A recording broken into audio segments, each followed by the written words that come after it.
it couldn't get much worse than what she'd already been through. She had been glad to get Christmas over and done with, to be truthful.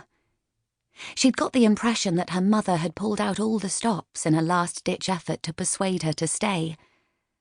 Lily was all too aware that there was little money to spare, and yet her mother had produced a roast of sorts with plenty of vegetables to disguise the lack of turkey, and even a small plum pudding. Her father had done the honours and carved the scrawny chicken, and then afterwards had poured brandy over the pudding and set it alight, as he'd done for as long as Lily could remember. She had dutifully oohed and ahed, as she didn't want to upset them, but all the while she had been itching to leave.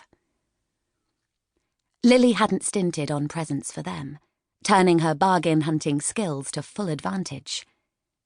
She had managed to find a warm woolen waistcoat for her father, who was prone to chest infections.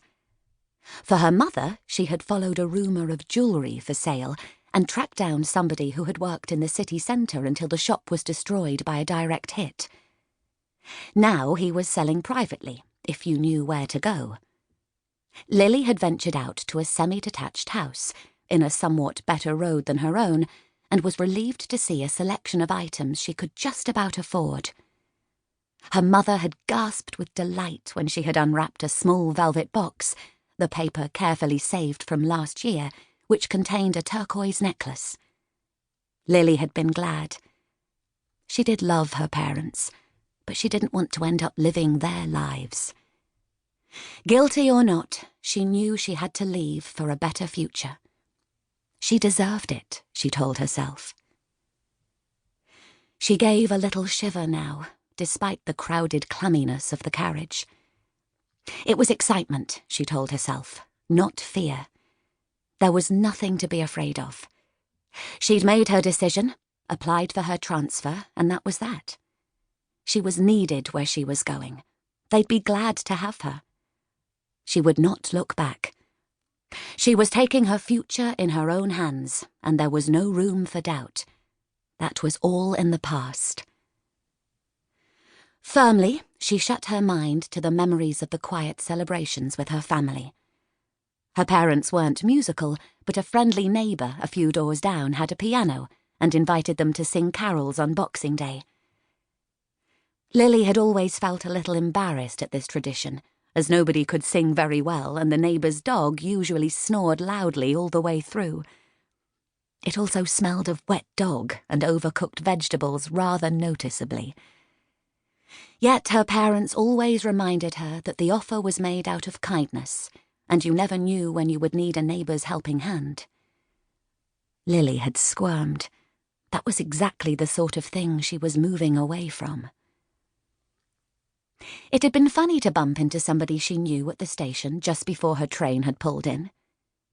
He'd been coming back to visit his parents, carrying a bag obviously full of presents, having had to miss the festive season itself. "Where are you working now?" she had asked, curious to hear about someone else who had made the break from family and all things familiar. "Oh, down south," he'd said, tapping his nose. "Loose lips sink ships, eh?" She had nodded, realising he couldn't really tell her precisely, as he must be in the forces, despite his civilian clothes today.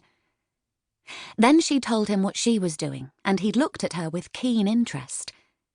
Not that kind of interest, she had soon recognised, as they continued to talk until her train was ready. Still, he was good company for the few minutes that they had, and she'd always liked him when they'd trained together. He wasn't what many people would call handsome, but his intelligent looks grew on you. Such a shame he didn't seem to be based in London. But she knew full well that plenty of doctors were attached to the airfields and naval ports along the south coast. Absently, she touched her fine wool collar once again. Soon it would be time to swap her elegant coat for something more practical. Carefully folded into her suitcase was a serviceable and warm navy cloak. That would be a vital part of her uniform where she was going. From tomorrow, she would be a district nurse once again, but instead of working in the streets of Liverpool that she'd known all her life, she'd be based in the East End. She didn't have to check the form.